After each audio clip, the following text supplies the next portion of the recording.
Now, this isn't a scary story, but more of a creepy one. My friend's dad's family used to live in the woods near Eureka Springs, Arkansas. My friend's uncle was the oldest of the three kids and was allowed to explore the woods on his own, even though he was only about 9. One day, he came across a little cottage nestled in the woods. He knocked on the door and was greeted by two old ladies. He promptly asked for some water, as he had been exploring for hours. The ladies invited him in and gave him milk and cookies, and sat down and talked with him while he pet their white cat. They talked for a while, and they eventually invited him to stay for dinner and spend the night, because it was getting dark and he was a ways from home. His parents were pretty used to him being in the woods for nights without coming back, so he accepted without question. He spent the night without incident and returned home the next morning. He visited many more times over the next year, and one day they told him to bring his parents and brothers the next time he came. So the next week, the whole family embarked on the long trek to the cottage. When they arrived, however, they found the remains of a small cottage that appeared to have been abandoned for years. Everyone was very confused, as they all trusted that my friend's uncle had visited the women many times. They had absolutely no idea what had happened, or if my friend's uncle had actually been visiting anybody.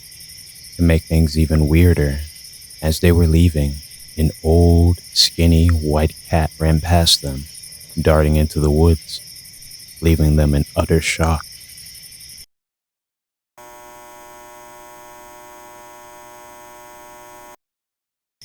I am a 20-year-old female, and I live in Michigan. I was 16 years old when these events happened. I am a huge athletic nerd, and I go hiking every day, unless I feel lazy. I picked the wrong day to go hiking, and I met and experienced something I will not want to experience again. I drove to the hiking trail.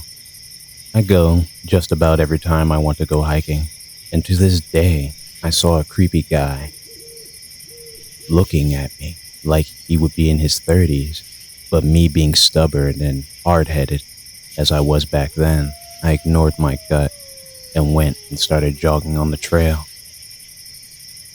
I took a short glance at him and started going onto the trail, and I got about 200 to 300 yards away from the entrance and took a short break until I heard a scream from what sounded like a man and looked down the path, which made my heart drop. I saw the guy running straight towards me as my adrenaline rushed into me. I started to run as fast as I could. This guy was running so fast he was catching up with me, and I was a really fast runner. This guy ran like he had taken 2 shots of steroids as I started to cry and panic. I took a sharp turn into the woods and started to run back to the parking lot area.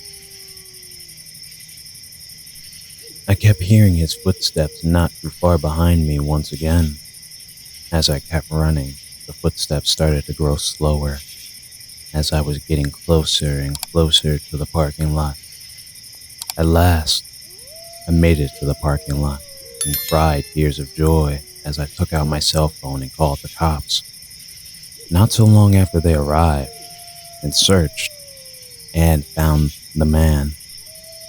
He was a homeless 37-year-old guy, and they said they found a butcher knife in one of his coat pockets.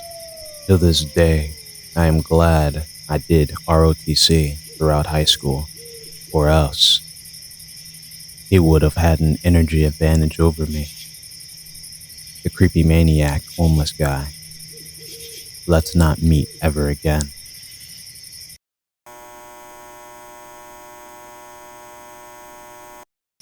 You understand why my mother and I were out at White Lock Lake.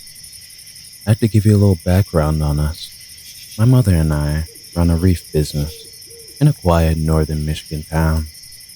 Violent crimes are virtually non existent. It was fall. Around this time of year, the forests in Michigan become rich with color. This day was full of warmth and color. Instead of buying pine cones for decorating reefs, we decided to go foraging for them in our local woods. I knew about White Lock Lake from my high school days.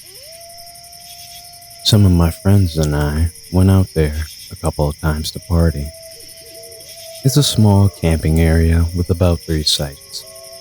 This lake is connected to another bigger lake a few miles down the road.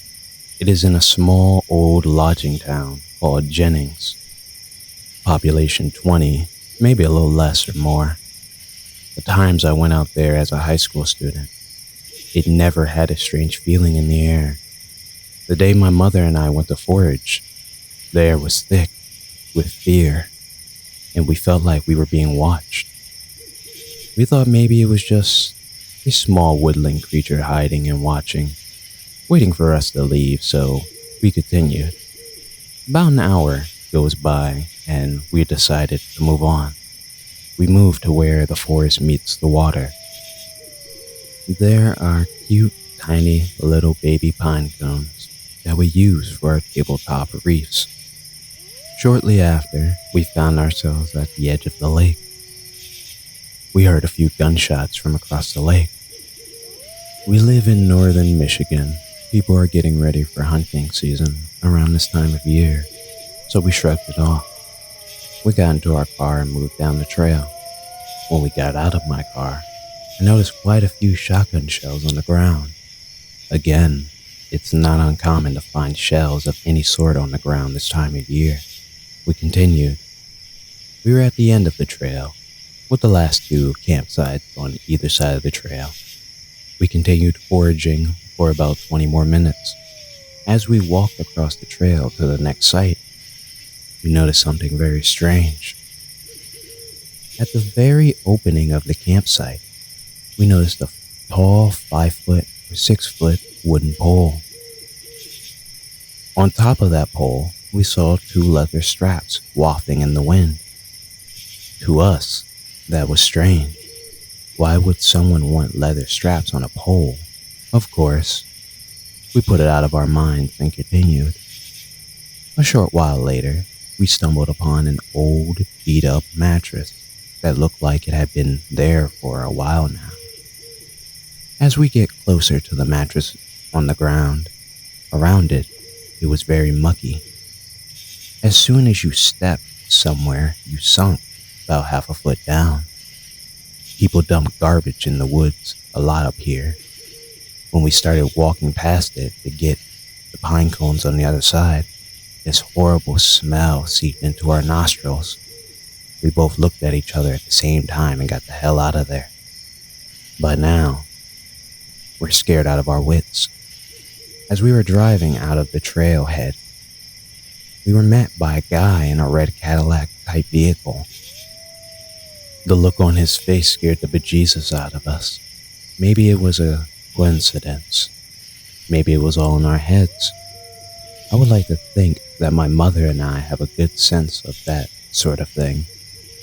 And we just got out of there just in the nick of time. Needless to say, my mother and I have never been back to the lake and don't plan on going back. About a week later, I couldn't hold this event inside myself anymore, so I called the cops and recalled the incident as best as I could.